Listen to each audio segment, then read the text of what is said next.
If World War III happens, does Bitcoin survive? We had a brilliant question inside Bitcoin School recently where Cooper asked, sorry if this is sensitive for anyone, I'm wondering if a global event such as what is happening between Iran and the US is likely to impact Bitcoin.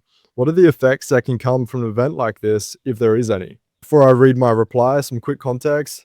I dropped out of high school at 17 to trade Forex, which I did for 4 years, and was later recruited into a Bitcoin exchange to help with their marketing before becoming an executive there. And I've been a Bitcoiner for about 5 years now. So I've seen both sides. I've seen inside the traditional financial industry, but also inside the Bitcoin industry. First and foremost, Bitcoin is hyper resilient. If we have a form of wireless communication, we'll have Bitcoin. So even if we have World War III, Bitcoin will be just fine. Even if we don't have wireless communication for 5 years, 10 years, 20 years, as soon as we do, Bitcoin will spin back up, all the nodes will reconnect and verify each other, and it will be like nothing even happened. Point number 2, assets can generally be put into 2 categories. We have risk-on assets and risk-off assets. When it's times like during COVID, during the internet bubble bursting, or during the global financial crisis, what's seen as high-risk stocks or assets get sold off. These are called risk-on assets. When times are good, people invest in higher-risk stocks and assets to get a higher return,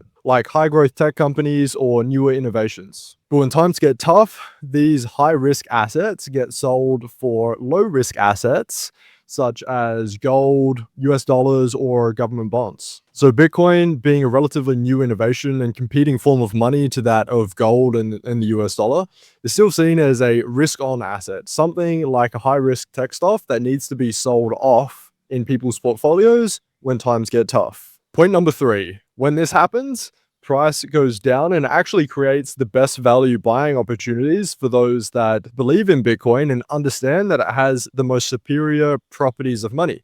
Now, if you don't know what I'm talking about, I recommend watching the video down in the description about why I buy Bitcoin daily for my daughter's future. But ultimately, people that have long-term conviction in it are not selling it during these periods. The people like me are accumulating as much as we can because we understand that this is a lower high and that Bitcoin will then rally again to make a new higher high. So while war is of course terrible for just about everyone, it does create better buying opportunities for assets like Bitcoin that are largely misunderstood and sold off during times of crises. Point number 4, governments fund wars and bigger bombs and more insidious weapons, not by asking the public for more tax revenue to fund these things. That would be ridiculously unpopular. They do it through the silent tax of inflation, the silent tax of currency debasement. In other words, they print more currency and that devalues the currency that we hold in our bank account. So more reasons to print more currency, more excuses that governments have to print more currency. It only makes people realize more through inflation and through feeling the pain of inflation that they need a scarce asset to store their value.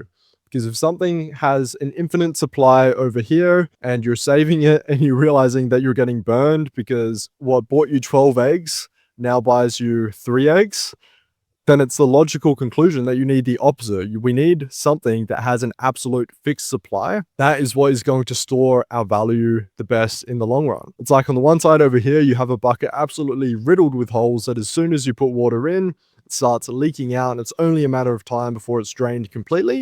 And then on the other side, you have a bucket in cyberspace that stores every ounce of value that you put into it perfectly. So in the short term right now, Bitcoin sells off from wars. In the long term, wars create more currency printing, which only creates an upwards pressure on Bitcoin price. Point number 5, when institutions get stressed, like I'm sure many are in Iran right now, for example, people learn the difference between owning something and owning something on paper.